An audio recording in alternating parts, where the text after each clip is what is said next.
Assalamualaikum dan salam sejahtera. Hari ini cikgu mau sambung untuk soalan yang keempat, iaitu tuliskan yang berikut sebagai nombor hayalan. Okey, dia cakap sini, dia minta untuk kita buat dalam bentuk nombor hayalan. Hayalan tu yang ada huruf I itulah, yang ada huruf I ni. Okey, itu untuk unit hayalan. Okey, jadi soalan di sini, kita tengok contoh 3.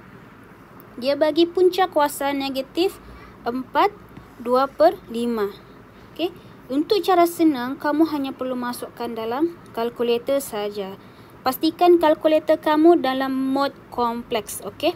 Kalau dalam kalkulator kamu tu tekan mod. Okey, tekan mod. Lepas tu cari CMPLX. Okey. Lepas tu boleh sudah kamu jawab nombor kompleks ni. Okey, lepas tu bila sudah tukar mod, kamu masukkan soalan dalam bentuk pecahan. Pecahan iaitu 4/25. Okey, 4/25. Okey, dapat situ. Yang ni sebab kalkulator online, jadi dia akan jadi macam ni lah, 2/5 I. Okey. Cara yang lain juga kamu boleh buat adalah kamu kena pecahkan sebelum ni. Okey, cara pecahkan adalah kamu pecahkan yang positif dahulu. Yang positif di belakangnya baru negatif. Okey, contohnya 4/25. Okey, 4/25 didarab dengan negatif 1. Okey, kita pecahkan, kita keluarkan dahulu nombor negatif, iaitu negatif 1. Lepas tu, bila sudah begini, kamu boleh ni lah, bahagi ni. Okey. Punca kuasa 4 bahagi punca kuasa 25 didarab dengan punca kuasa negatif 1. Kita boleh pecahkan lagi kepada 3 benda. Okey, 3 nilai.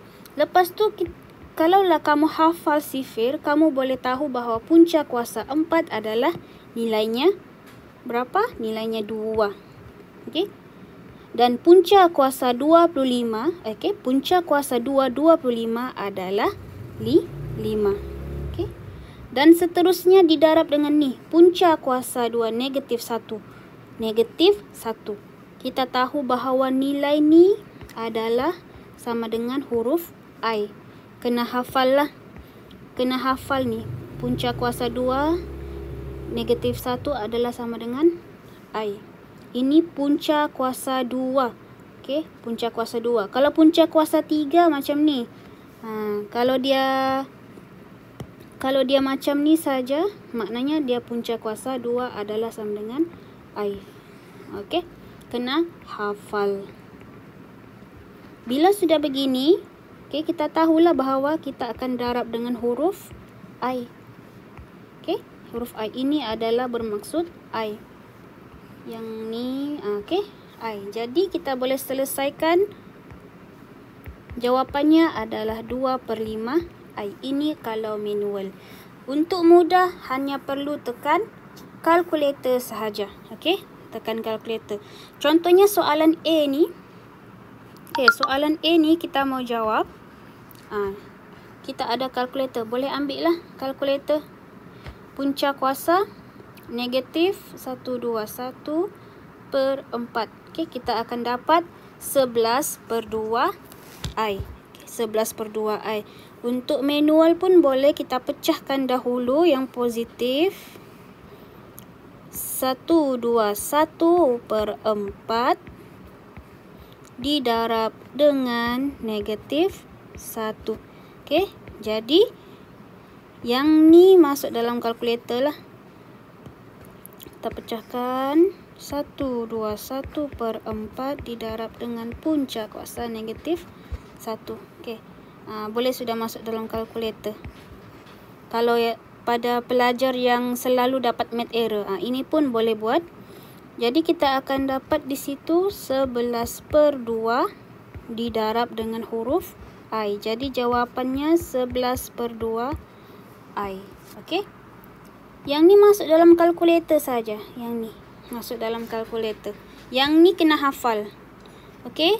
Punca kuasa negatif 1 bermaksud I. Punca kuasa 2 negatif 1 bermaksud I. Okey. Kita tengok soalan B pula. Yang ini perpuluhan. Perpuluhan pun sama. Senang untuk kamu masukkan dalam kalkulator. Negatif 0.64. Okey, kamu akan dapat 4/5. Kalau pecahan, inilah dapat 4/5. Okey.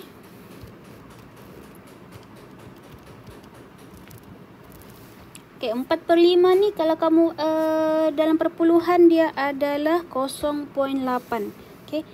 0.8i. Okey, cikgu buat sini.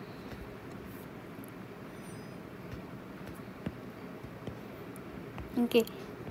Yang ni kamu boleh buat dalam bentuk pecahan juga, iaitu 64/100. Okey.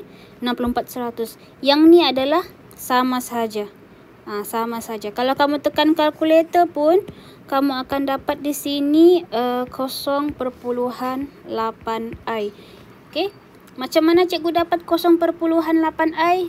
Guna kalkulator. Okey. Ataupun di sini jawab 4/5i. Sama sahaja.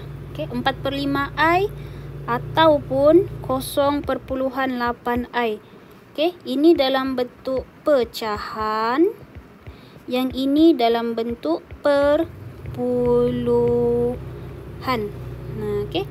Sama sahaja. 0.8i dengan 4/5i. Okey. Itu untuk soalan B.